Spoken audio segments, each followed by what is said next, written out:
el acto, les voy a pedir si por favor son tan amables de silenciar sus teléfonos celulares. Muchas gracias.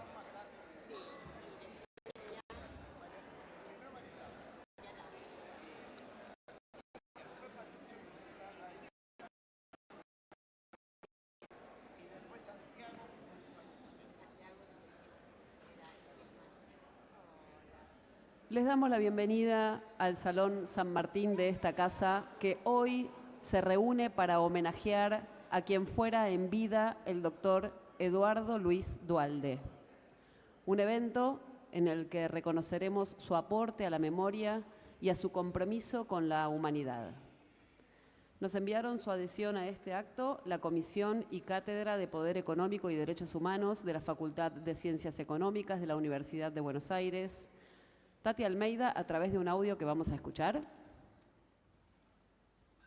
Hola, soy Tati Almeida, la presidenta de las Madres de Plaza de Mayo, línea fundadora, y en nombre de todas las madres de línea fundadora, querido Luis, sí, a vos te hablo, querido Luis, te mandamos todo nuestro cariño, todo nuestro recuerdo y agradecimiento, porque realmente, Luis, vos fuiste un puntual impresionante y necesario en la lucha por los derechos humanos. Así que, Luis, siempre seguirás presente, ahora y siempre.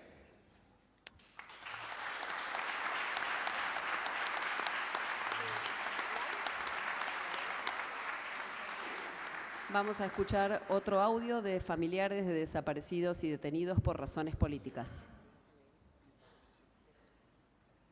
Estimados Andrés y Marcelo, desde familiares de desaparecidos y detenidos por razones políticas, adherimos con gran alegría al reconocimiento y merecido homenaje a Eduardo Luis Duhalde, compañero imprescindible que estuvo cerca nuestro en los años más duros de nuestra patria, convirtiéndose así en un referente insoslayable para nuestro movimiento de derechos humanos.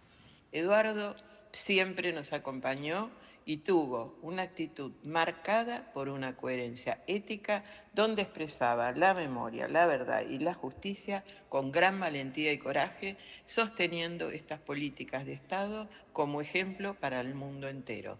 Como presidenta de familiares de desaparecidos y detenidos por razones políticas y en el nombre de todos mis compañeros, adherimos y saludamos la iniciativa. Fraternalmente, Graciela Lois.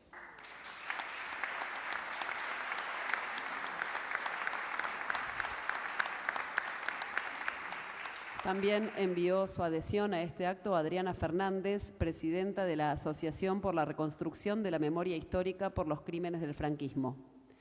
Ustedes van a ver en pantalla un video con fotos, y esas fotos las aportó Roberto Baschetti, que es uno de los coleccionistas de archivo político del campo popular más importantes de nuestro país.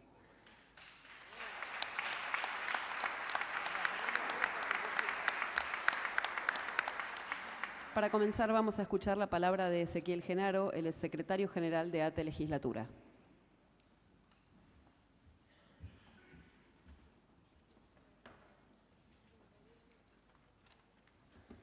Bueno, buenas tardes a todos y a todas. Qué alegría poder estar hoy aquí, celebrando este justo y merecido homenaje a Eduardo Luis Duhalde, un hombre que dedicó su vida a la defensa de los derechos humanos, la democracia y los trabajadores. Que podamos reunirnos hoy para reconocer su trayectoria es, por sí mismo, un acto de memoria y justicia. Desde la Junta Interna de ATE Legislatura queremos contarle que vamos a presentar una propuesta que consideramos necesaria. Que un espacio público de la Ciudad de Buenos Aires lleve el nombre de Eduardo Luis Duhalde.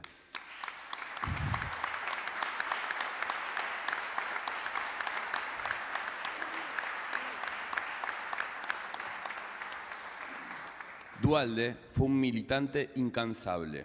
Defendió a los trabajadores perseguidos, a militantes populares y a todas las víctimas del terrorismo de Estado. Enfrentó dictaduras, denunció la represión dentro y fuera del país y fue protagonista central del proceso de memoria, verdad y justicia que convirtió a la Argentina en un ejemplo internacional. Por eso creemos que su nombre debe estar presente en un espacio público. Nombrar un lugar en su honor no es un gesto vacío, es reafirmar los valores que él defendió toda su vida: la democracia, la dignidad humana y la lucha contra el negacionismo. Queremos que Buenos Aires lleve su nombre en las calles que camina su pueblo, porque Eduardo Luis Duhalde es memoria viva de la justicia y de los derechos humanos. Muchas gracias a todos y a todas.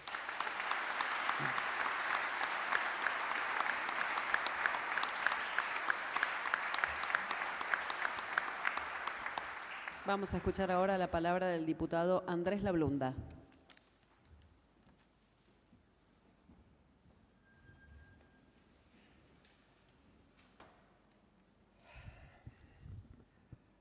Bueno, muy buenas tardes a todos y a todas.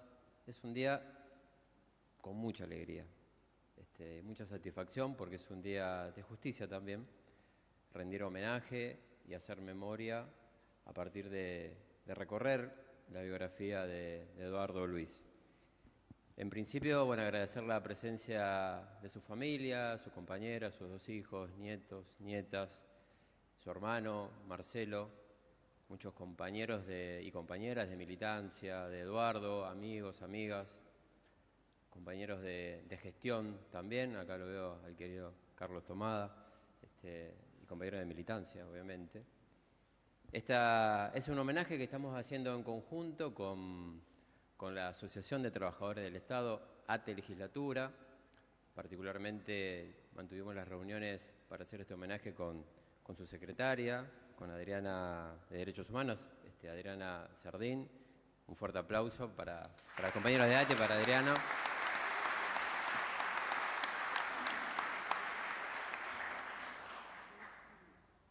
Como decía recién, nos da mucha alegría y satisfacción, porque el legado que tenemos de Eduardo es un legado importantísimo, trascendental, porque el trabajo y la militancia de Eduardo fue trascendental desde el punto de vista internacional por todo lo que ha hecho. De hecho, por eso a la actividad le llamamos Memoria y Compromiso con la Humanidad. Pero también fue trascendental porque fue multifacético, Eduardo. Cuando uno empieza a recorrer su biografía, ve cómo fue su desempeño como abogado sindical, su desempeño como docente, como periodista, como un intelectual comprometido con el revisionismo histórico, Eduardo como juez, y ni que hablar, Eduardo en sus funciones ejecutivas, como secretario de Derechos Humanos, ni más ni menos que de Néstor Kirchner y de Cristina Fernández de Kirchner. Mi generación lo conoció como Eduardo el Bueno, así le decíamos. Duhalde el Bueno. Luis le decía Néstor, o el Bronce también, anda a hablar con el Bronce, así lo recordamos con Marcelo. Pero hay un legado ahí que tenemos que valorarlo, que tenemos que visibilizarlo y fundamentalmente hacerlo conocer a las nuevas generaciones de argentinos y argentinas, porque es un legado que no solamente contribuyó a la memoria, la verdad y la justicia, sino que fue un gran aporte a nuestra comunidad argentina, a la comunidad internacional, porque si hablamos de los legados de Eduardo, obviamente el valor pedagógico que tiene la cuestión de que hayan sido juzgados los crímenes de lesa humanidad y que los genocidas estén en la cárcel, ese es parte de la lucha y del gran aporte que nos dejó Eduardo Luis Duhalde. Una ética en la fundación del nuevo Estado que empezamos a reconstruir allá por el año 2003, que aún sigue presente. Y eso nos obliga también a ejercer este proceso de memoria y de disputa de memoria continua, levantando en alto la figura de Eduardo Luis Duhalde. Como decía Eduardo, la cuestión de la memoria y la justicia no es una cuestión del pasado, es una tarea del presente, cotidiana, diaria e impostergable. Eso lo vamos a ver, justamente esa frase la repite y la pusimos en el video que enseguida vamos a ver. Y además, y ya para terminar, porque hay acá invitados compañeros y compañeras que van a hacer justamente ese recorrido multifacético por toda la vida de Eduardo Luis. Eduardo fue una persona con mucho optimismo, con mucha audacia, siempre estuvo creando herramientas para construir poder desde el pueblo y con el pueblo. En momentos sumamente oscuros de nuestro país, difíciles, por eso queríamos hacer el homenaje en este momento, en este contexto, porque justamente si algo nos falta ahora o nos faltan respuestas es a la pregunta de cómo salimos del difícil laberinto que está pasando, sufriendo nuestro pueblo argentino hoy en nuestro país. Un laberinto que se le van obstaculizando las salidas, ¿no? Con proscripciones políticas, ¿no? Con persecuciones. Valga también decir que en términos de la proscripción política exigimos justicia y libertad para Cristina Fernández de Kirchner.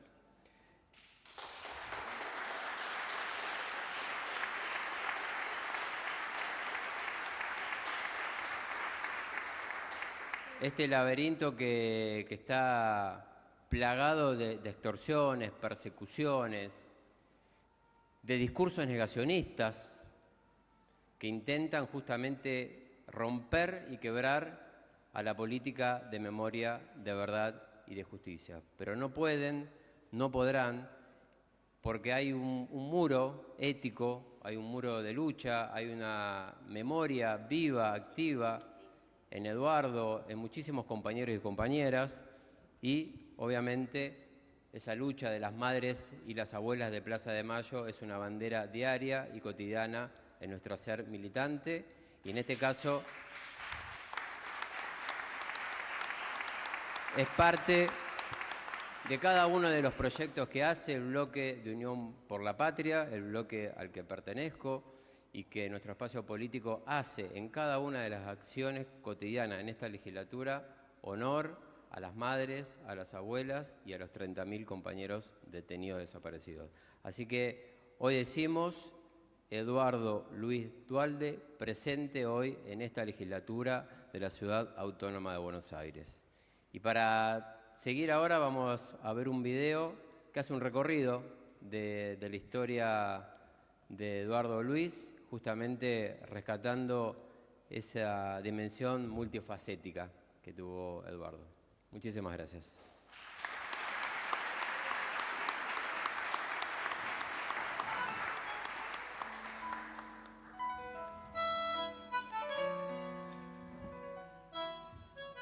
Eduardo Luis Duhalde fue un referente fundamental en la Argentina. Abogado, militante, intelectual y revisionista de la historia, dedicó su vida a luchar contra la represión y a defender los derechos humanos desde una mirada profundamente popular. Su voz acompañó las luchas de los perseguidos, los obreros, los estudiantes y los pueblos originarios. Su vida es ejemplo de coherencia y coraje. Pensar la memoria y la justicia no como conceptos del pasado, sino como tareas presentes, colectivas e impostergables. Nacido en 1939, Duhalde creció en una Argentina marcada por los debates entre el pueblo y las élites. Desde joven cuestionó las versiones oficiales de la historia y abrazó el revisionismo histórico como una forma de justicia. Colaboró en revistas como Comunidad Organizada y Cuadernos de Cultura Nacional, donde planteó que revisar la historia era también disputar el sentido político del presente. Su mirada no era académica, era militante.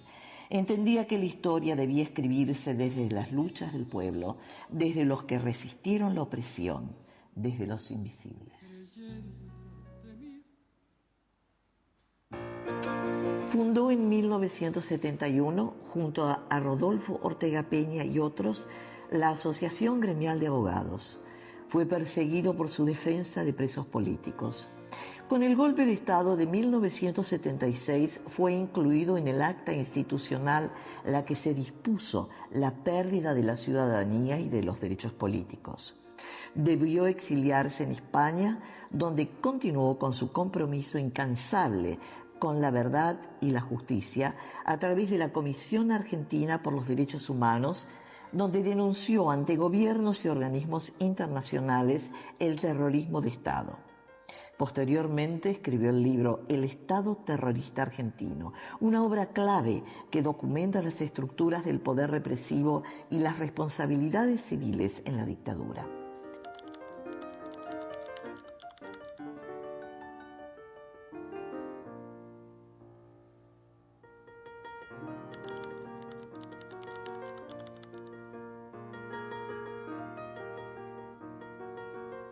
Fue también un intelectual orgánico del movimiento de derechos humanos en el exterior, siendo designado veedor de las Naciones Unidas en distintos países en conflicto. Con el regreso de la democracia, Duhalde volvió al país y continuó su lucha. Como abogado y jurista, acompañó causas de lesa humanidad y fue un activo defensor de los derechos de los pueblos originarios, de los trabajadores y de los jóvenes militantes. En 2003 fue designado secretario de Derechos Humanos por el presidente Néstor Kirchner y ratificado 2 veces por la presidenta Cristina Fernández de Kirchner. Desde ese lugar impulsó los juicios por crímenes de lesa humanidad, la recuperación de los centros clandestinos y la resignificación de la memoria colectiva. Su gestión consolidó la unión entre memoria, verdad y justicia como políticas de Estado. Es fundamental la recuperación de la memoria, la verdad y la justicia para que las actuales generaciones y las futuras tengan claro qué significó el terrorismo de Estado en Argentina, qué implicó el asalto a las instituciones del Estado, la supresión del Estado de Derecho y el establecimiento de un régimen criminal basado en crímenes de lesa humanidad.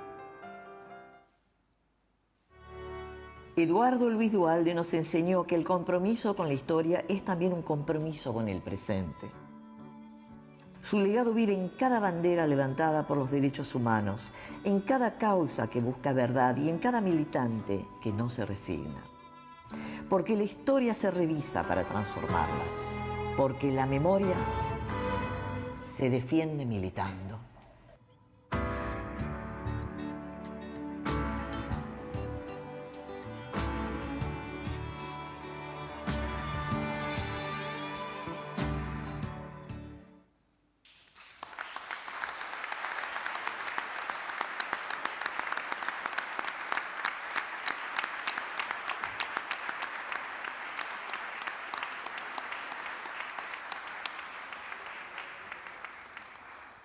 Bueno, adhieren a este acto también la Comisión por la Memoria, la Verdad y la Justicia de Liniers, Mataderos y Villaluro, la Universidad de Lanús, a través de su rector, también adhiere a este acto, y la Asociación Americana de Juristas, a través de Claudia Roca. Bueno, vamos a dar inicio a este panel. Vamos a invitar en primer lugar a Pablo Yonto, periodista, abogado y defensor de derechos humanos. Sí.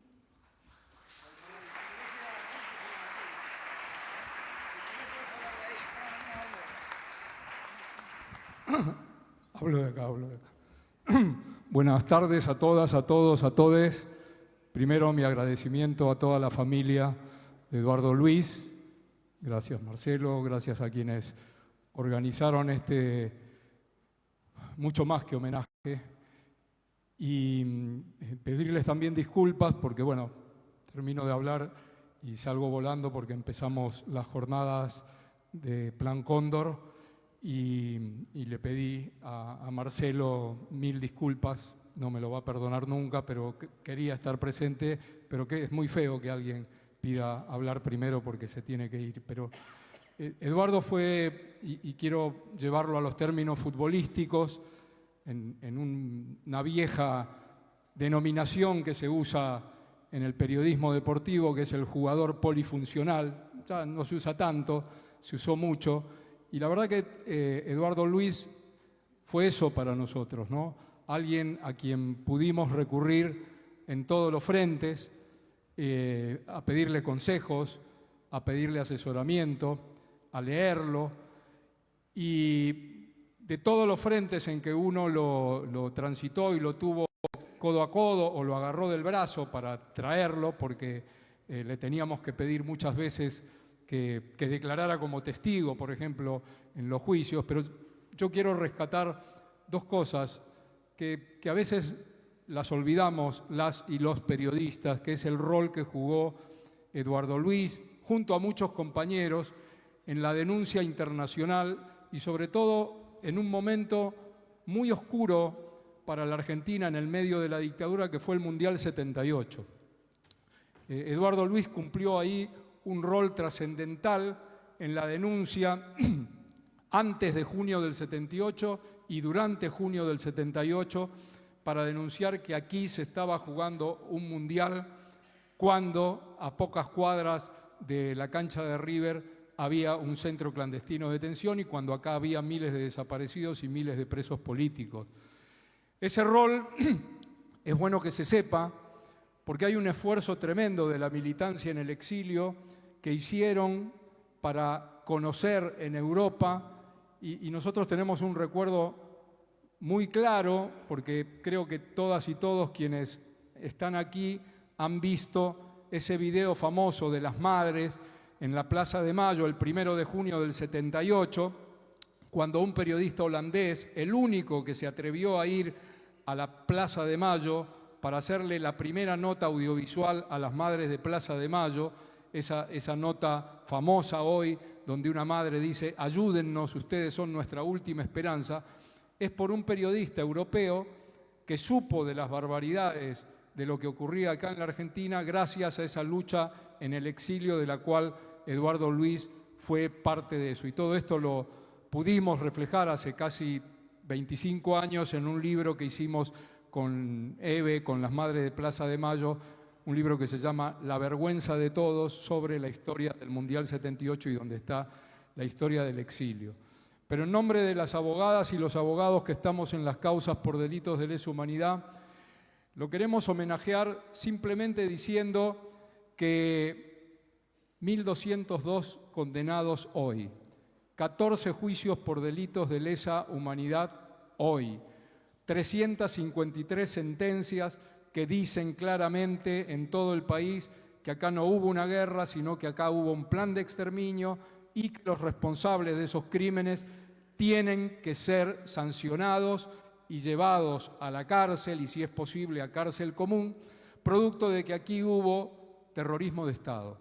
Y ese concepto que cuando éramos jóvenes nos sonaba tan raro, el Estado terrorista, cuando leíamos el libro de Eduardo Luis y cuando nos costaba decir el Estado terrorista, el terrorismo de Estado, bueno, también se lo debemos a Eduardo Luis. Yo creo que la memoria de él en cada uno de nuestros juicios aparece, a veces mencionada por los abogados y las abogadas en sus alegatos, pero sobre todo se plasma en este resultado, que es que seguimos siendo, pese a Milei, el país vanguardia de los derechos humanos, seguimos siendo, pese a Milei, el país que juzga a todos los genocidas. Y esto lo remarco mucho porque es la diferencia de nuestro país con otros países que llevan adelante los juicios por crímenes aberrantes. La Argentina es el país donde hasta el último de los genocidas, sea civil, militar, policía, gendarme, prefecto, sea hombre o sea mujer, porque también tenemos mujeres genocidas condenadas, tenga la categoría que tenga, comandante, almirante, brigadier, cabo, ocupe el cargo que ocupe en la vida civil, haya sido juez, haya sido fiscal, haya sido periodista, si cometió crímenes va a ser juzgado. Y eso, Eduardo Luis, es nuestro reconocimiento, pero es también nuestra deuda con vos, que por lo menos nuestro colectivo de abogadas y abogados la va a cumplir hasta el último de los días. Gracias, Eduardo Luis Duhalde. Y mil disculpas.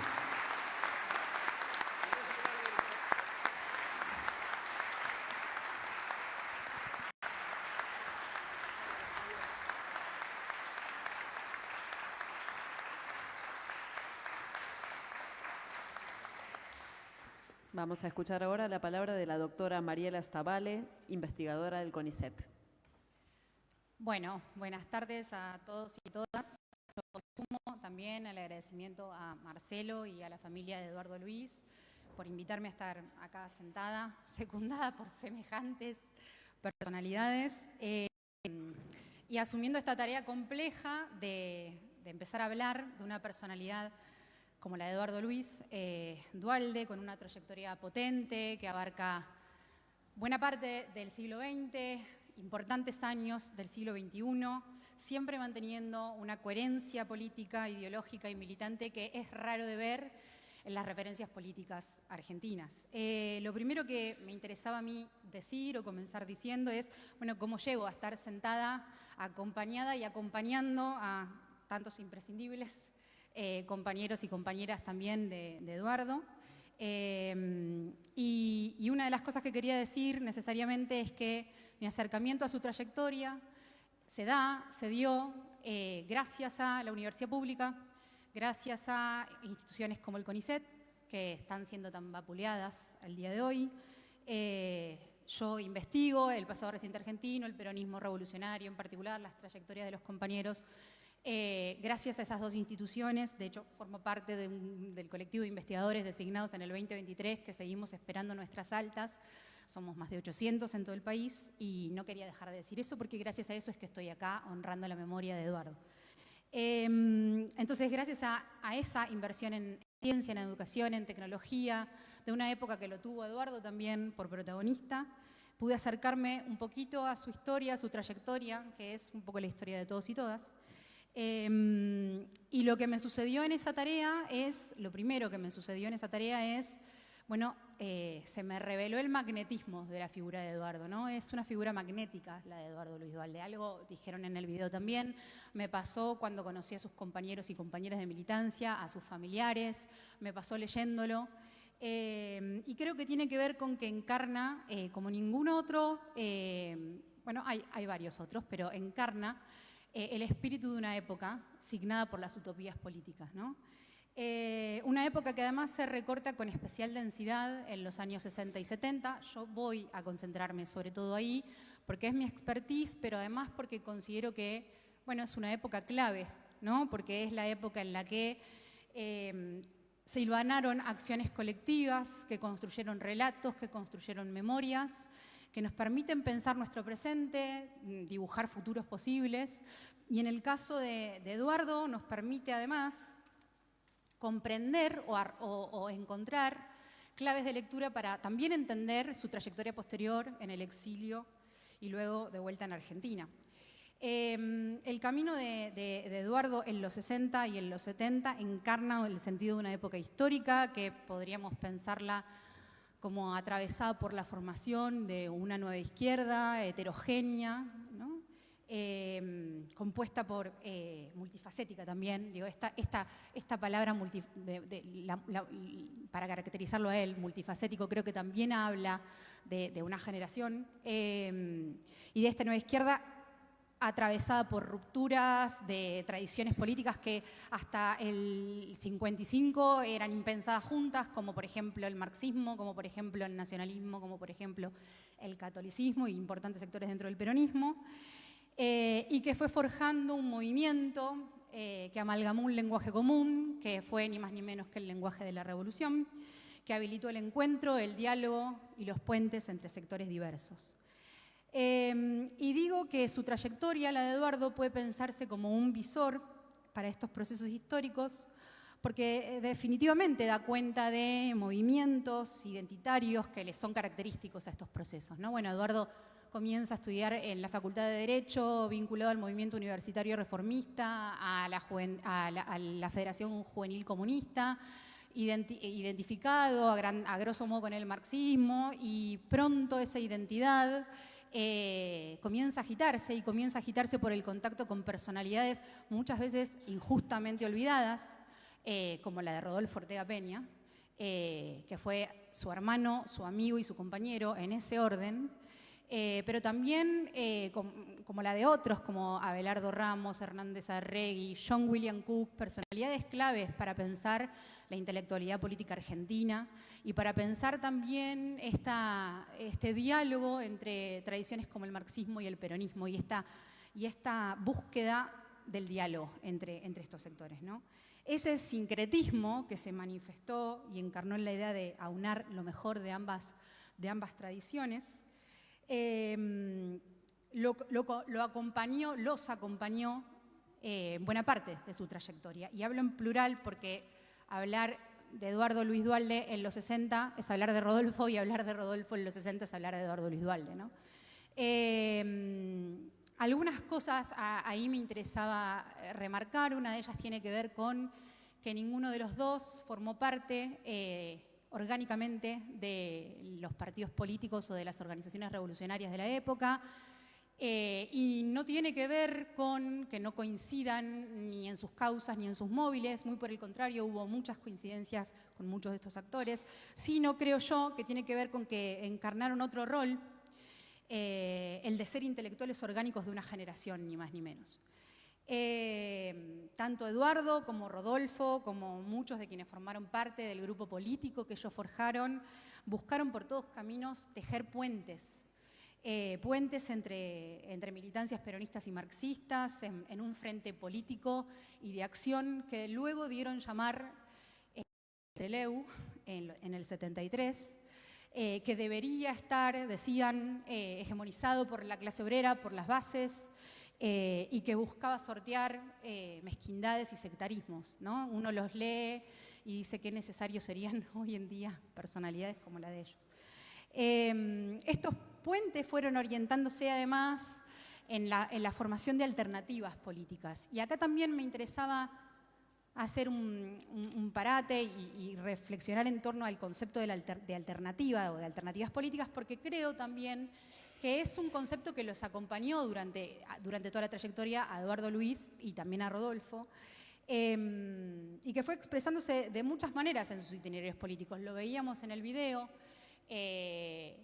con Hernández Arregui primero, después con Cook, por ejemplo, en la formación de un grupo como Cóndor, ¿no?, que buscaba ese diálogo entre peronistas y marxistas, también como abogados laboristas de la CGT a mediados de los 60, una experiencia para nada desdeñable además, porque fueron ahí sedimentando un conocimiento de los vínculos entre las dirigencias gremiales, que luego ellos van a llamar las burocracias sindicales, y la clase obrera, ¿no? Y cómo se daba ese vínculo y cómo se resignificó ese vínculo también en el 73, en esa época tan dura del 73. También las alternativas puestas en el revisionismo histórico, ¿no? Esto que también veíamos en el video, esta práctica intelectual revisionista de recuperar una historia, memorias subterráneas, digamos, ¿no? Olvidadas por un relato oficial que además es blanco, occidentalizante o europeizante. Bueno, rescatar con el revisionismo histórico esos relatos. Y ya en los 70, definitivamente, ese concepto echa carne, echa raíz en sus prácticas políticas, en la formación de la gremial de abogados, defendiendo presos políticos, independientemente del color político de esos presos, o sea, todo militante revolucionario y del campo popular debía ser defendido si estaba preso, y se enfrentaron así a una dictadura muy sangrienta, antesala del terrorismo de Estado, como fue la autodenominada Revolución Argentina. Ya en el 73, publicando dos revistas claves, que fueron las revistas Militancia Peronista para la Liberación y luego De Frente con las Bases Peronistas, desde donde hicieron tribuna para ejercer el debate político, para profundizar la conciencia de las bases, para discutir con todos los sectores, y cuando digo discutir es discutir con todos. Se discutía con los sectores de la izquierda, pero se discutía con los sectores hegemónicos dentro del peronismo revolucionario, y se discutía con Perón, ¿no? Y se discutía fuerte con Perón. No le tenían miedo a nada. De hecho, tanto así que los puso al grupo, a Eduardo, a Rodolfo, como el blanco de una derecha envalentonada desde el 73 en adelante y paraestatal, que se cobró la vida de Rodolfo Ortega Peña, ni más ni menos, en el 74. Un Rodolfo que era diputado en pleno microcentro porteño, ¿no? Una muerte que fue parteaguas para Eduardo Luis Duhalde y para todo el grupo, pero que, sin embargo, no terminó con esa búsqueda de alternativas. Muy por el contrario, vino PROA después, la formación de un partido político de los obreros argentinos, después vino el exilio y la formación de la CADU, también clave, también una tribuna de denuncia de los crímenes del terrorismo de Estado, una de las primeras. Es gracias a ese trabajo, como decía el compañero, que empiezan a sedimentarse las políticas de memoria, de verdad y de justicia. Para terminar, a mí me parecía atinado recuperar la voz de Eduardo y recuperar aquello que Eduardo dijo, y está escrito en el libro, en uno de los últimos libros, Tribuno de la Plebe, sobre Rodolfo Ortega Peña en la primavera del año 99. Y me interesaba recuperar un fragmento de ese escrito por dos razones. Una, porque entiendo que eso que Eduardo está diciendo ahí sobre Rodolfo Ortega Peña, muy probablemente podría haber dicho Eduardo sobre sí mismo, digamos, ¿no? Porque por ese diálogo entre estas dos identidades tan potentes.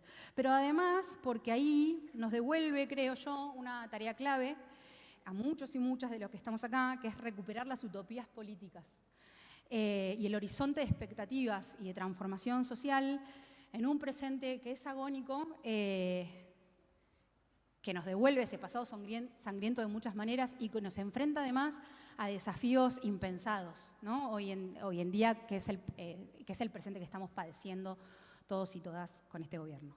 Duhalde decía: para muchos hoy puede parecer un anacronismo reivindicar los discursos políticos y culturales que caracterizaron aquella época en la que nuestra generación alimentaba sus sueños escribiendo con mayúscula la palabra revolución. Desde aquel entonces, la épica se nos escurrió entre los dedos sangrantes, las certezas se hicieron añicos en medio de las crisis ideológicas, aquella fe inquebrantable en la victoria estalló en la derrota de los sueños transformadores y solo hemos podido atrincherarnos, los más obstinados, en el optimismo de la voluntad contra el escepticismo de la inteligencia, para confiar, contra todo pronóstico agorero, que la decretada caducidad de la utopía no es más que un pasaje temporario entre la degradante agonía del presente y un futuro promisorio. Muchas gracias.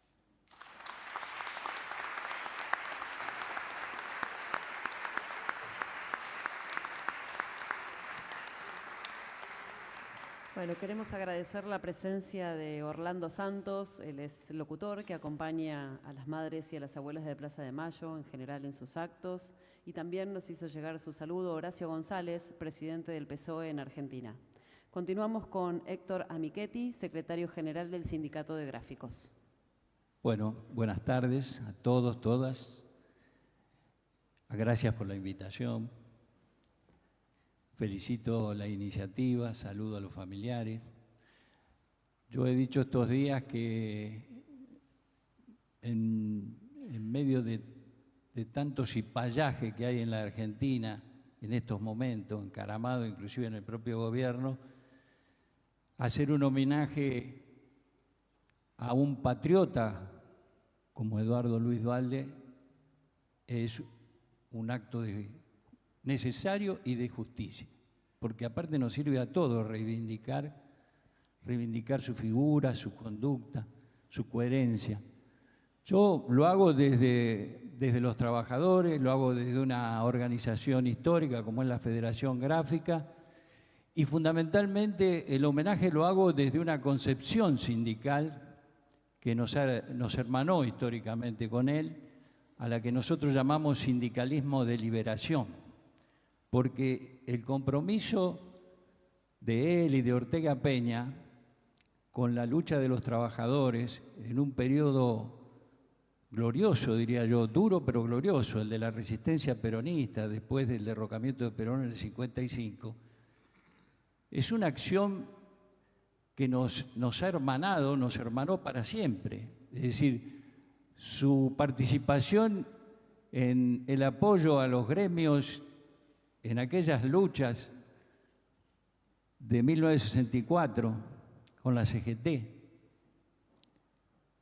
una CGT que en un principio levantaba aquello que nosotros seguimos reivindicando hoy, que son los programas del movimiento obrero, los históricos programas del movimiento obrero, donde la clase trabajadora argentina, que había vivido un proceso revolucionario entre el 45 y el 55, encabezaba la resistencia en dictadura con proscripción del peronismo, levantando fundamentalmente no un programa de reivindicaciones laborales, sino un proyecto de nación.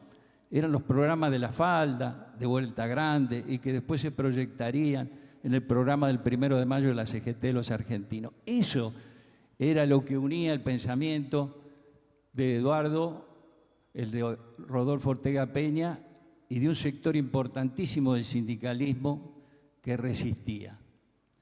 Bueno, yo creo que en ese periodo donde algún sindicalismo llegó a un límite y otros profundizaron, se debatía también cuáles eran los límites de las organizaciones sindicales, en tanto y en cuanto el sistema le ponía límite, porque cuando un sindicato se salía un poco de la lógica que el sistema acepta, y más en tiempos de dictadura, se lo intervenía, se lo perseguía, se ponía preso a los compañeros dirigentes, a la militancia, o directamente se los hacía desaparecer, como Felipe Vallese.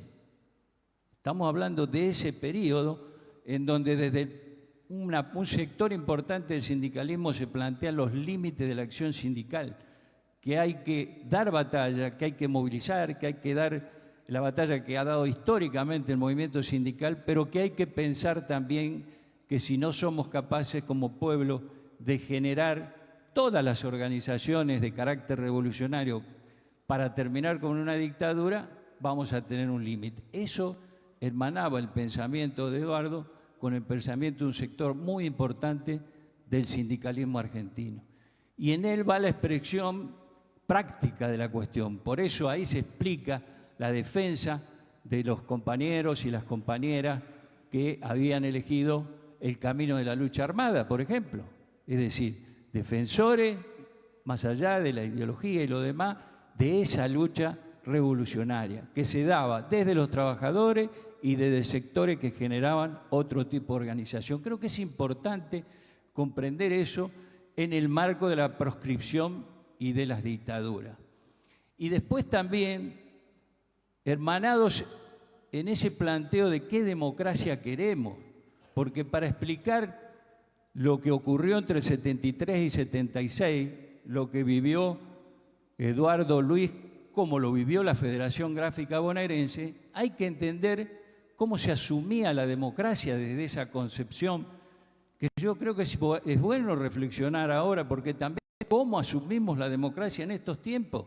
Yo recuerdo que había una manifestación de la CGT de los argentinos en el 72, ahí en las puertas de recuperación de la democracia, el retorno de Perón, en donde decía, no alcanza con ser mayoría. Mayoría hemos sido siempre y sin embargo no hemos podido expresar la voluntad de esa mayoría.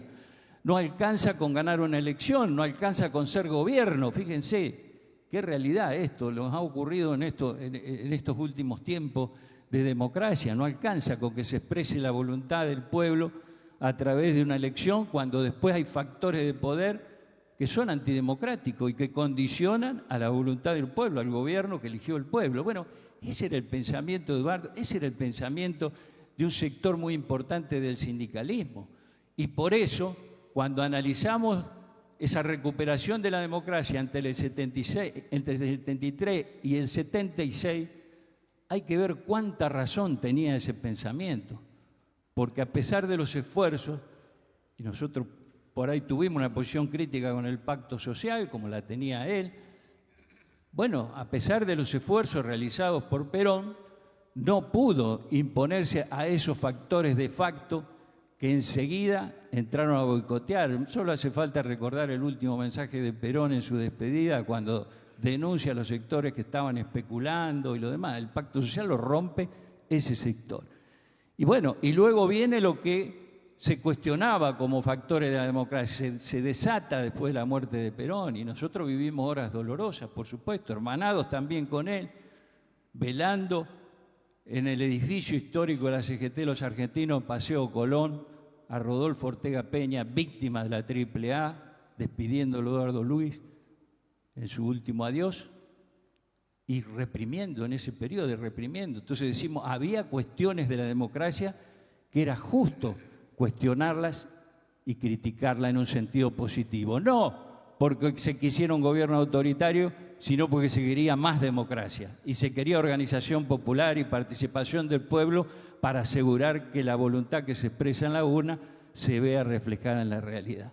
Por eso, a mí me parece importantísimo que en la última etapa de su vida él haya vivido un periodo lo más cercano posible a la democracia que se anhelaba en aquellos tiempos de proscripción, de persecución y dictadura. Porque en ese gobierno de Néstor y Cristina, donde él juega un papel importantísimo en memoria, verdad y justicia, que es parte clave de la democracia, no podemos hacer democracia si no revisamos la historia, como ya nos habían señalado en sus libros ellos sobre la Baring Brothers, qué realidad que tenemos hoy. Estamos discutiendo todavía que el factor de la dependencia es el endeudamiento externo. Qué maravillosos esos libros. O caracterizar a Dorrego, a Facundo, y cuáles fueron sus luchas, por qué fueron fusilados, cuánta enseñanza en esos libros de la historia y del presente. Por eso en esos momentos dolorosos, digamos, nos encaminan juntos hacia un periodo de resistencia mucho más doloroso, más terrible, en donde juegan un papel importante. Él juega también un papel importante, Raimundo Ongaro, desde el exilio, denunciando todas las atrocidades que ocurrían en el país.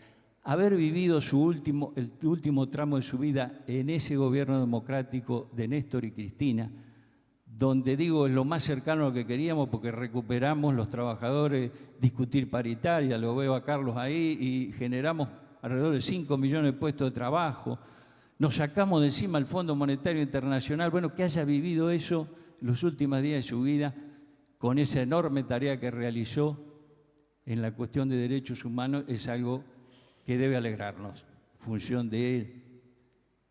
Y hoy que estamos viviendo todo lo contrario, digo yo, a lo que tiene que ser una democracia, porque volvemos a tener proscripción, porque tenemos persecuciones, porque estamos entregando el país prácticamente al colonialismo nuevamente, se agiganta no solo la figura de él, el pensamiento fundamentalmente que él bajó a lo largo de su vida.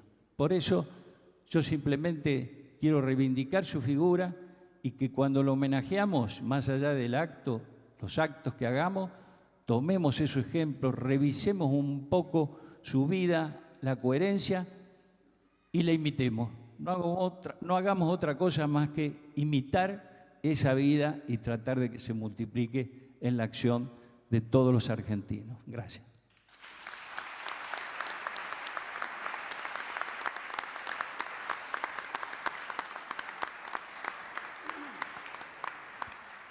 Bueno, a continuación va a hacer uso de la palabra Pedro Galín, abogado, compañero de Duhalde el Bueno, desde los años 60. Buenas tardes a todos y mi agradecimiento a Marcelo y a toda la familia de Eduardo. ¿Ahora se escucha mejor? Perdón.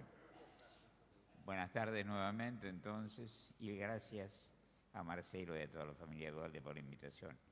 En realidad el mérito principal para integrar este prestigioso panel es la longevidad, mi longevidad.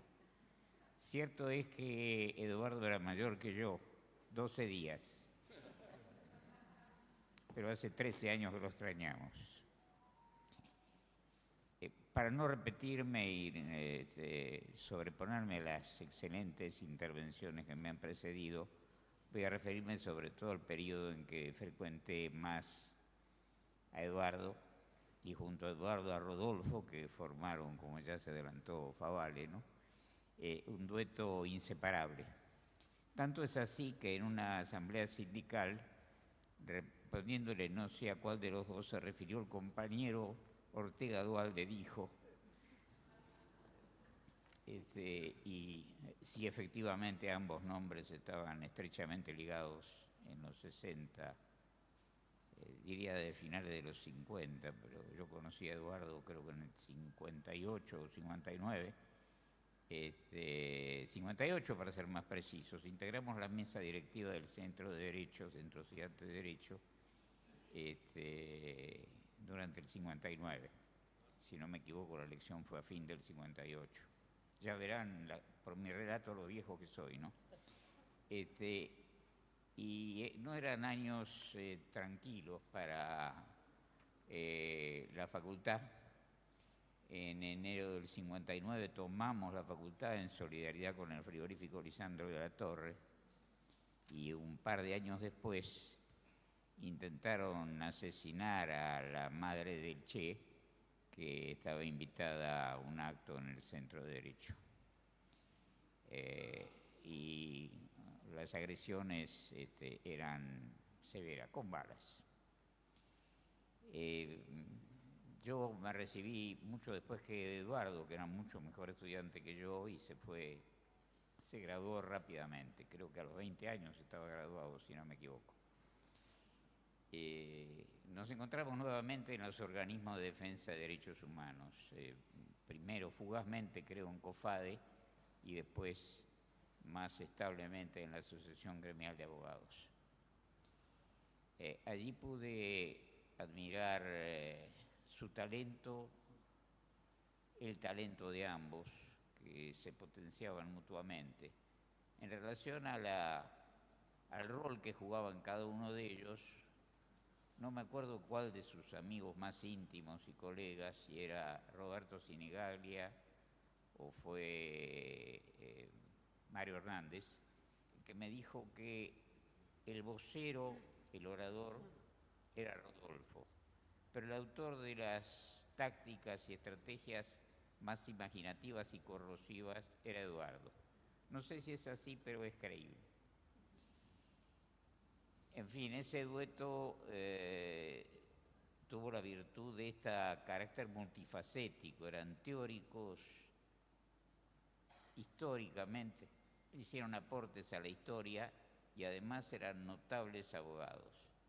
Voy a referirme simplemente a una polémica que se dio en el seno de la gremial, un intercambio de ideas más que una polémica, en relación a la estrategia judicial en los procesos políticos. Nuestra fuente principal era un libro de Jacques Verger, un abogado francés que defendía rebeldes argelinos cuando escribió ese libro, pero después terminó defendiendo a nazis juzgados por entre ellos a Priebke. Creo que Priebke, no estoy seguro si era él, pero sí un nazi muy famoso. Bueno, esa estrategia judicial, la tensión de la estrategia judicial que deben desempeñar los abogados de presos políticos o insurgentes, como eran los argelinos y como fueron después muchos de nuestros defendidos en los 60 y comienzos de los 70,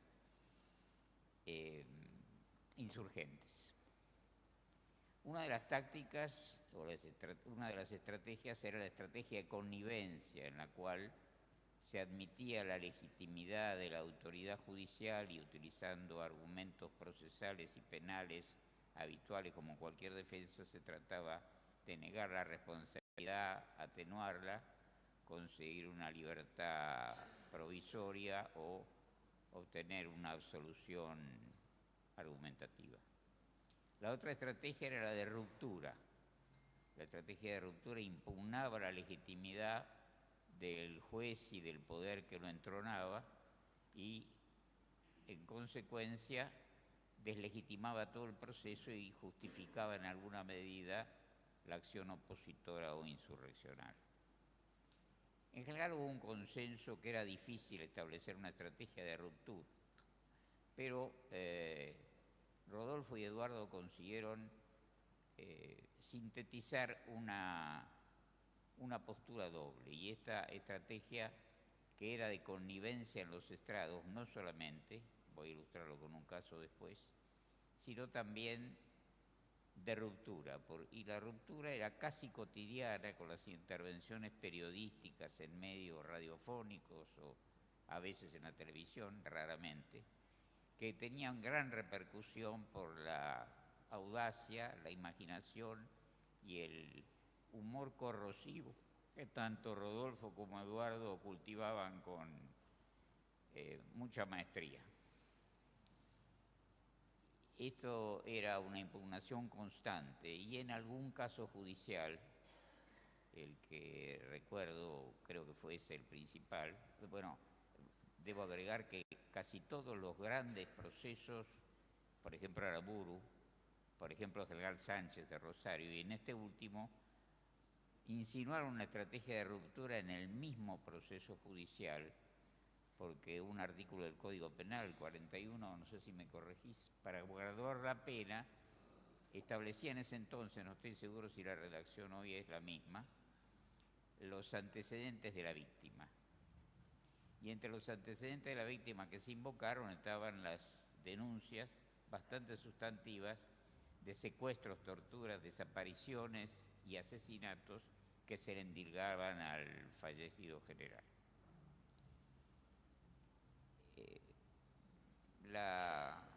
El rol de el dúo de Rodolfo y Eduardo se destacó después también, como ya se ha señalado, a través de la revista que publicaron y de la actuación también en defensa de presos políticos, cualquiera que fuera, una vez retornado Perón y establecida una democracia en la cual anidaba el huevo de la serpiente. La demostración más notoria de esto fue sin duda el asesinato de Rodolfo, y que quizá marcó el punto de no retorno de la sociedad, del Estado argentino hacia el terrorismo de Estado. Yo me exilié tempranamente después de eso y mantuve contactos esporádicos, ocasionales con Eduardo, pero no dejé de admirar su acción en la CAD, una Comisión Argentina de Derechos Humanos, su participación en las denuncias internacionales, que había comenzado ya en el Tribunal Russell II en Roma a comienzo del 76, y también sus aportes teóricos. Me parece que el Estado terrorista argentino es una parte imprescindible y probablemente, de lo que yo conozco, el mejor que se ha hecho sobre esa época. Lo que debemos lamentar, lo que lamento mucho, es la ausencia de Eduardo, como lamenté y lloramos la de Rodolfo. Eduardo Duhalde, presente, ahora y siempre. Gracias.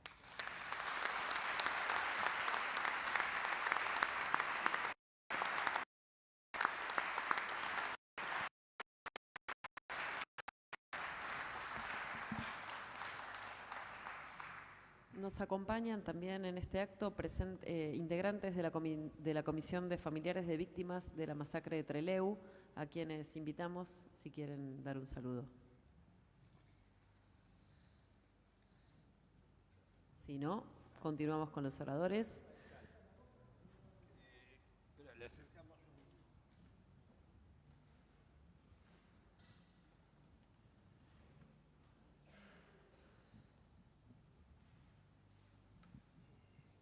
Bueno, muchas gracias. Mi nombre es Eduardo Capelo. Yo soy sobrino de Eduardo Capelo, uno de los fusilados en la masacre de Trelew, que está Guido. El mensaje es muy corto, pero nos parecía muy importante poder estar acá. En el año 2005, varios de los familiares, o casualidad muchas mujeres, se presentaron ante Néstor, le pidieron una audiencia y la audiencia tenía como objetivo básicamente plantear que la masacre de Trelew era un hecho que no había sido juzgado y que merecía ser juzgado. Néstor las escuchó los argumentos, los recibió con Luis presente, y al finalizar esa reunión lo miró a Luis y le dijo: encárgate, no sé cómo, de que la masacre de Trelew tenga la posibilidad de tener un juicio. Y Luis lo miró y le dijo: pero pasó antes del 76. Vos vas a poder resolverlo. Y eso era un problema jurídico muy importante de poder resolverlo, porque estaba claro que los crímenes de lesa estaban a partir del 76, pero algo previo al 76 era una cuestión jurídica a resolver, y Luis lo hizo. Y lo hizo con tanta efectividad que en 2006 arrancó el juicio, en 2010 tuvimos la primera sentencia favorable, en 2012 tuvimos ratificación de la condena e incluso, bueno, acá está presente Slokar, que era miembro camarista y que permitió revertir algunas de las sentencias que habían declarado inocente a algunos de los personajes siniestros de esa masacre. Pero me gustaría reconocer 2 o 3 hilos importantes en este reconocimiento a Luis. Primero, el accionar de las mujeres. Me parece que hay que poner en valor un poco qué significa tener entereza, nobleza para enfrentar esto, ¿no? Es decir,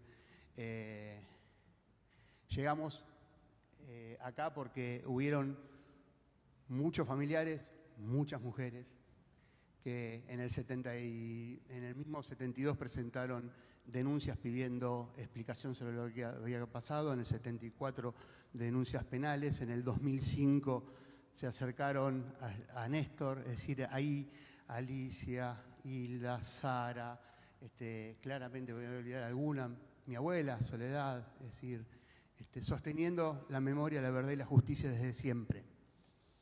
La otra cosa que me parece que hay que poner en valor es que esa decisión política de Néstor, y pongamos en valor lo que son las decisiones políticas, que habilitó que Luis pudiera encontrar la manera de juzgar en la Argentina a los criminales que fusilaron a 19 y masacraron a 16, fue lo que nos permitió a varios de los familiares en el año 2022 ir a Estados Unidos a buscar y condenar en un juicio civil al único represor que no había podido ser juzgado en la Argentina, que se llama Bravo.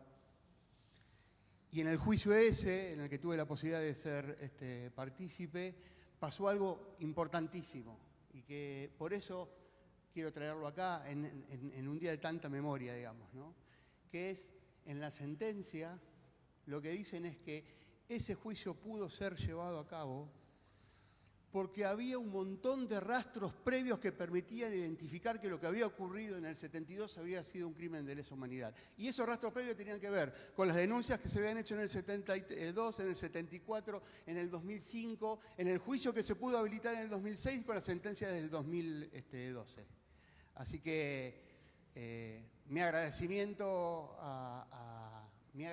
en nombre de todos los familiares de la masacre de Trelew es inmenso. Nosotros llevamos una causa de 53 años, el año que viene van a ser 54 y el siguiente 55, y todos los años hay algo nuevo en la masacre de Trelew para mantenerla viva. Hoy estamos luchando por la extradición de Bravo, hay un pedido de extradición en curso, no somos muy optimistas en que se resuelva positivamente, pero el juicio abrió una posibilidad que no teníamos contemplada, pero cierta, que es que los desnaturalicen a Bravo. Porque Bravo, cuando llegó a Estados Unidos, hizo todo un recorrido y logró la ciudadanía. Es ciudadano norteamericano. Pero para ser ciudadano norteamericano, en algún momento tiene que haber completado una serie de formularios. Entre los formularios que completó, le deben haber preguntado si él participó de algún acto de persecución política, religiosa o demás, y él tiene que haber dicho que no. Porque si no, no le hubieran dado la ciudadanía. El juicio que hicimos en el 2022 demostró que efectivamente participó en un acto de persecución política e ideológica.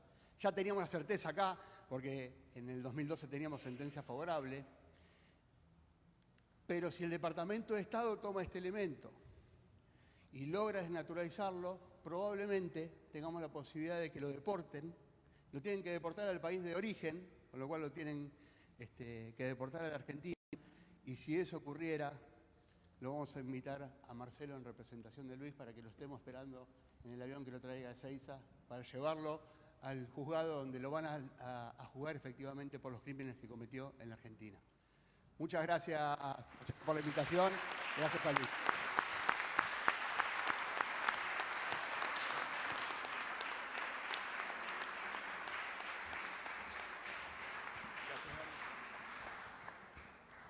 Vamos a escuchar ahora a Alejandro Slokar, juez de la Cámara Federal de Casación Penal.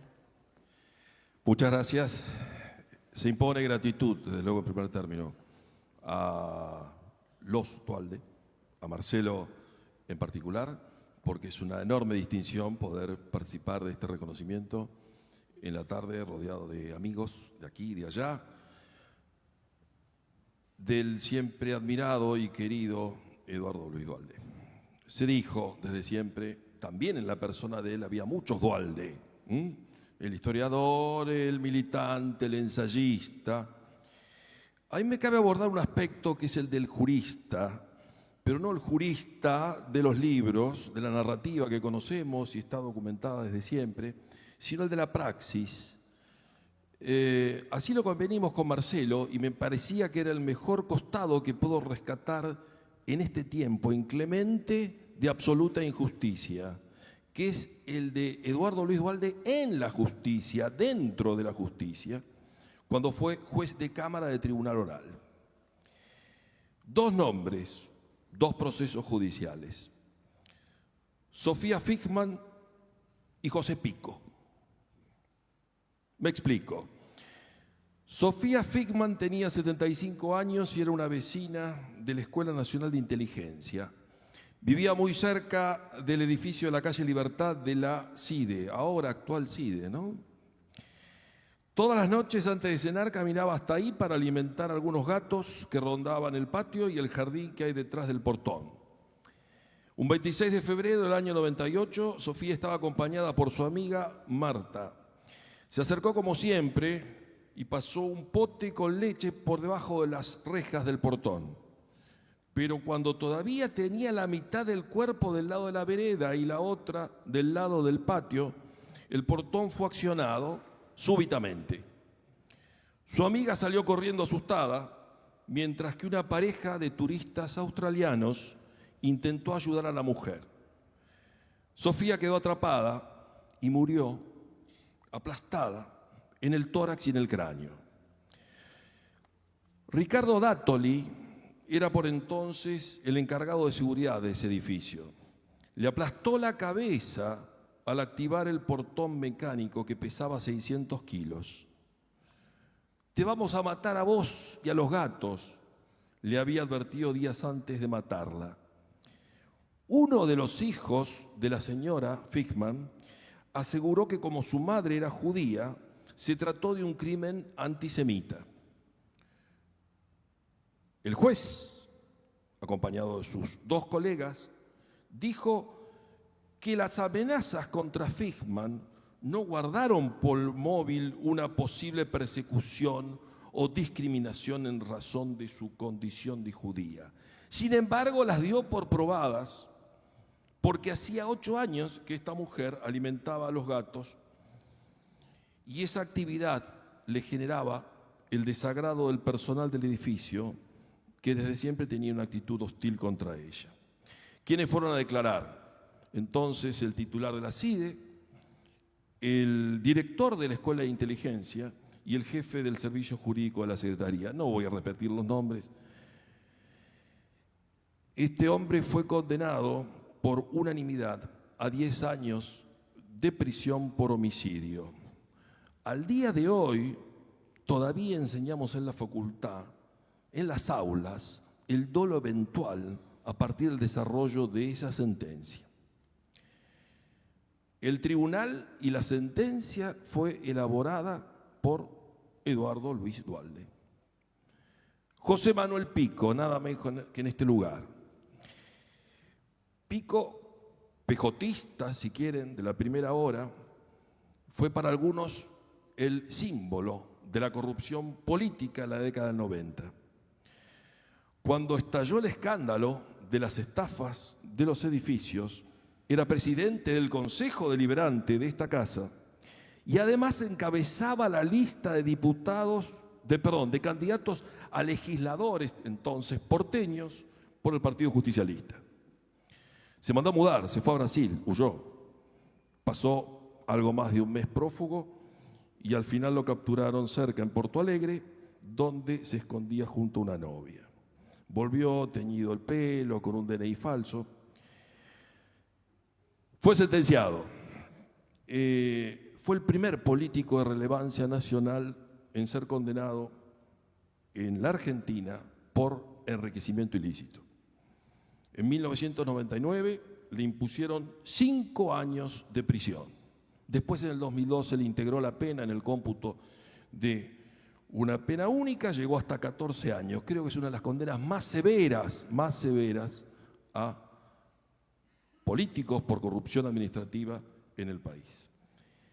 Esa pieza sentencial que elaboró, suscribió Eduardo Luis Duhalde, explica por primera vez, no había precedentes en la justicia, de qué se trata el delito de enriquecimiento ilícito.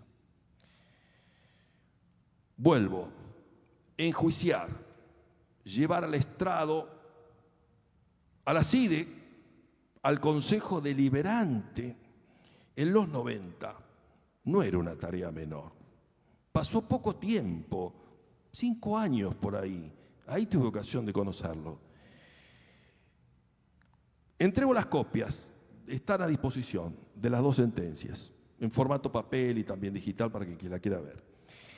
Creo que es el mejor reconocimiento que yo, desde mi lugar humilde, puedo hacer a un juez, a un jurista, que ya después del 2003 consagró aquel apotegma: memoria, verdad, justicia. Permítanme, las pelotas de Duhalde, que tiene que ver con papel prensa, y lo digo delante de Eduardo Freiler, de Jorge Aguad, que está por ahí. Eso es un juez. Y a mí me gusta invertir siempre la frase, el apotegma. Para mí Duhalde es justicia, en este caso, de verdad y con memoria. Termino con esto. Leo, sí, un soneto que me envía, pobre no está presente, alguna dificultad médica, un entrañable amigo, su segundo de siempre, Luis Alem, que también fue judicial. Allí lo conocí hace un tiempo, muchos años atrás, de Morón, que dice así, son sus palabras: para nombrar tu nombre tengo el nombre, que más perfecto cabe a tu estatura, el nombre de la humana desmesura que hasta hoy designa la dignidad del hombre. Y hasta puedo lanzarme a la aventura de asignarle apellido a tus batallas. La pluma pudo más que la metralla, sin perder nunca el halo de ternura. La voz que a la mentira le responde es otra vez tu voz firme y profunda, la que nos dice el cuándo, el cómo, el dónde. Como el Cid que vence incluso desde muerto, tu ausencia es la presencia más fecunda. Y el viejo capitán lleva a buen puerto. Gracias, Eduardo Luis Duhalde.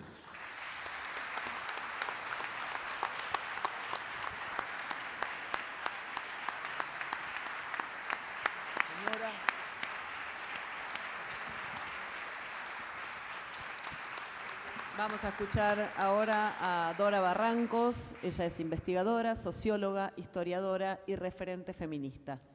Bueno, mucha emoción, mucha. Gracias, querida familia de Eduardo Luis. Gracias, Marcelo.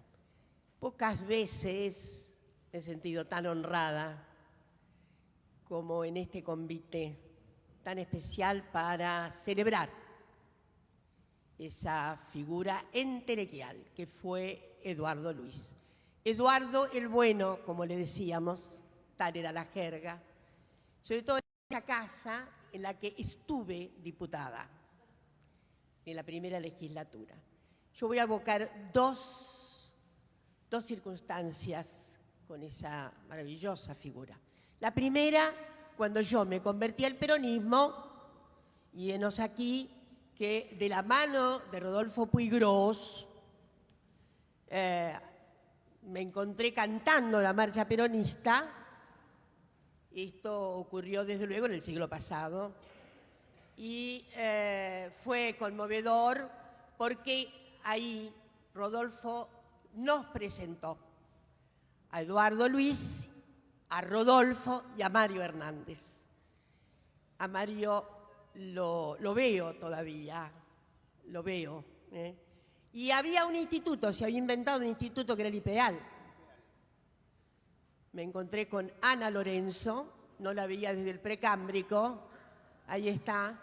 Y con Ana nos acordamos, yo también tuve que hablar, la osadía, hablar en el instituto, donde obviamente germinaban, se desarrollaban cursos de historia, absolutamente renovada, como ustedes saben. Esto es con canto peronista, debe decirse. La verdad es que eso fue maravilloso, recuerdo a esas tres figuras notables. Después, obviamente, inscribimos nuestra militancia hasta el momento del terror, del terrorismo, en que tuvimos que salir del país. Ahí perdí contacto, yo me exilié en Brasil. En Brasil me torné feminista, entre los grandes hallados de ese país. Y bueno, luego pudimos reconstituir un vínculo con Eduardo a nuestros regresos comunes. Y ahí la segunda parte. Eduardo fue el primer editor que yo tuve, Contrapunto. Mi primer libro, Anarquismo, Educación y Costumbres. Anarquismo el de antes, ¿no? No las falsificaciones actuales fascistas que están asediándonos, ¿no? Entonces, quiero decir que yo venía de un pequeño fracaso porque era mi tesis de maestría, estaba muy contenta porque, en fin, pero un editor no quiso publicar y Eduardo recibió más que con los brazos abiertos. Tenía un elenco maravilloso ahí, recuerdo Contrapunto, lo que era, y además recuerdo lo que me divertía con Eduardo cada vez que nos encontrábamos, y era jarana por acá y jarana por allá, y chistes irreverentes, sobre todo de las conductas políticas, de ajenos, claro está, no de propios. Lo cierto es que eso fue para mí un momento muy vibrante, tener el primer libro publicado, y descuento decirles que me pareció extraordinario el camino, esa biografía, de haberlo puesto a Eduardo justamente en sus facultades de juez. Eso fue, me parece, una recompensa notable a toda la extraordinaria batalla que había dado Eduardo en el exilio. Quiero terminar diciéndoles que sentimos su falta. Sentimos su falta ahora que tenemos esta posibilidad de gente vieja como una, estar con expectativas inclusive impresionantes. Dicen los chinos que las mujeres vamos a vivir hasta los 120. Lo lamento por ustedes varones que todavía no alcanzan esa plenitud del desarrollo humano. Pero lo que quiero decirles es que lo necesitamos en estos momentos en que parece que todo es un tembladeral, ma non troppo. Hay que saber aquilatar la fuerza militante, la fuerza resistente. Yo creo que este ciclo cruel, este ciclo aciago, este ciclo que además es planetario, eso no nos consuela, claro está, para nada, pero lo que estoy segura es de que esos vertederos humanos como los del querido Eduardo Luis Duhalde son indispensables en los días que corren como nunca. Pero justamente en homenaje a esa extraordinaria condición humana, te prometemos, Eduardo, que vamos a seguir resistiendo contra viento y marea, sobre todo las feministas, que estamos, ¿quién nos diría?, en el ojo de la tormenta. Pero bueno, yo sé que Eduardo también estaba inspirado respecto de los derechos humanos totales y los derechos de las mujeres y de las disidencias. Así que, salud, Eduardo. Siempre salud.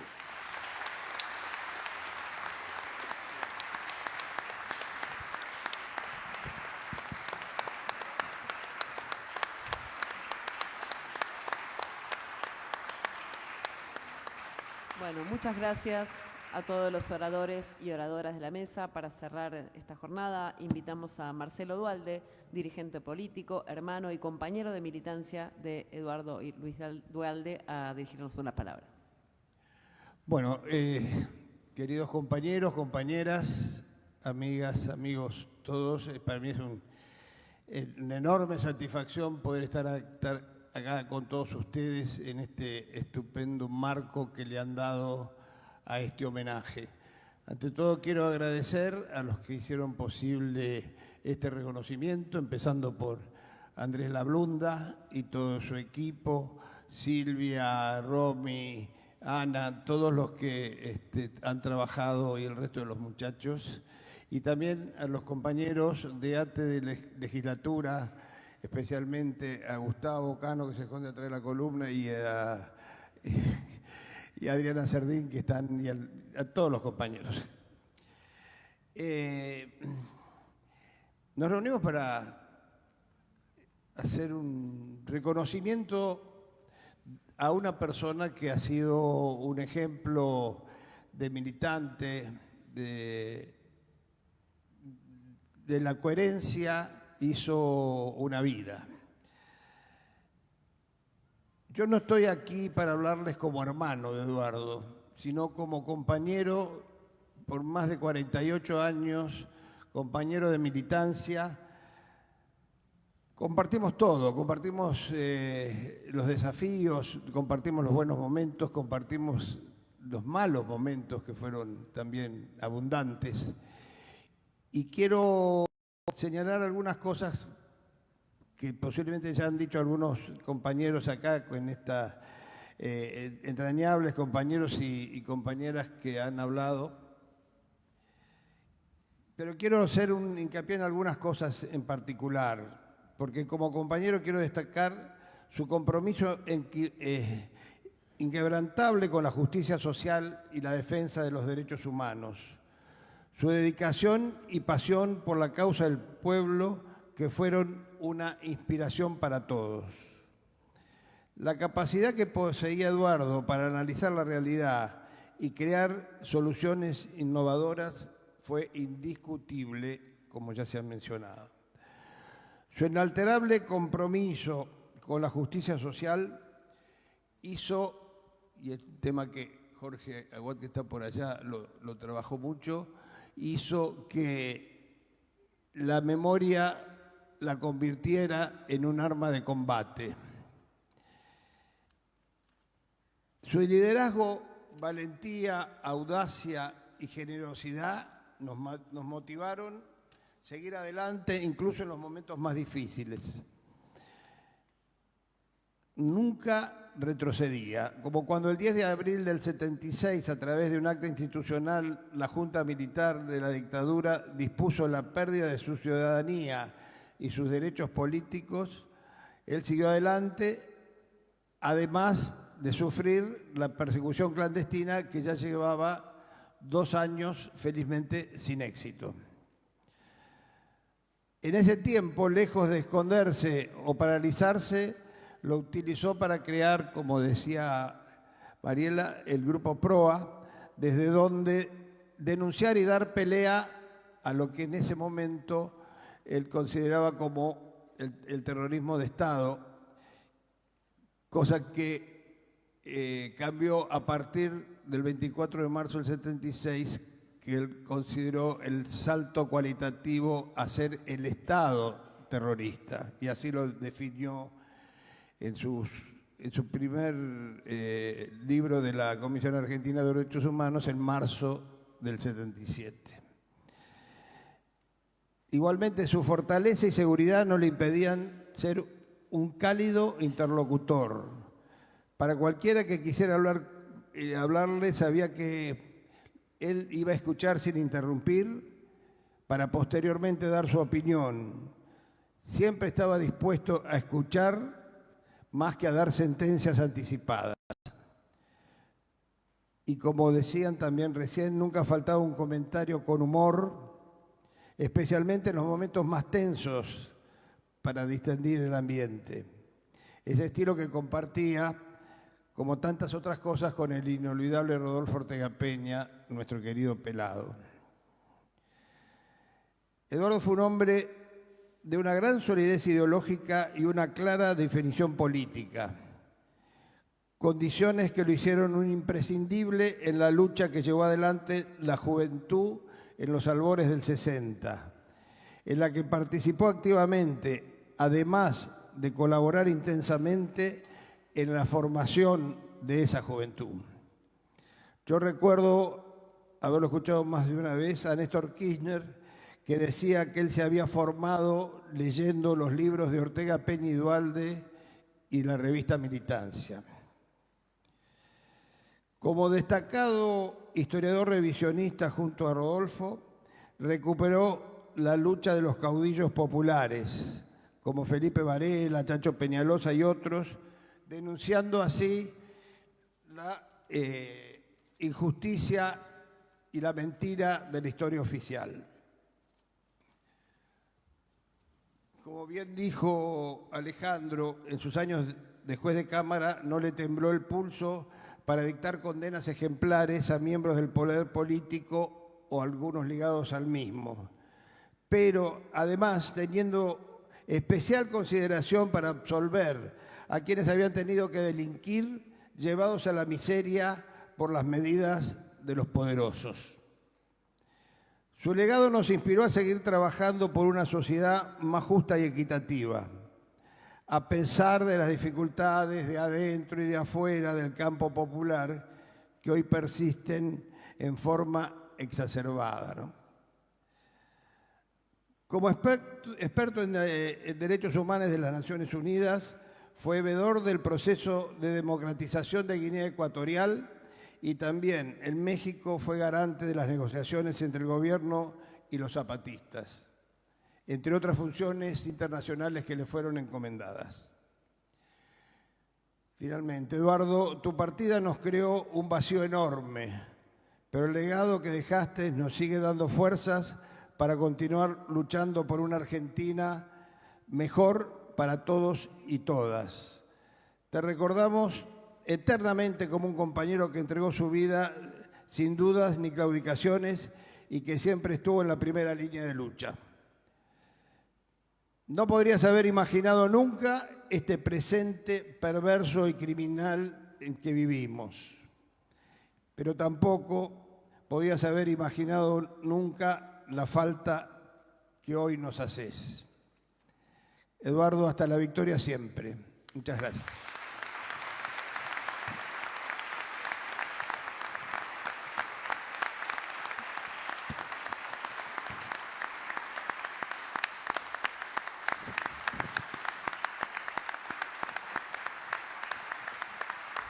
De esta manera damos por finalizada la actividad. Les agradecemos mucho la presencia a todos y a todas. Buenas tardes.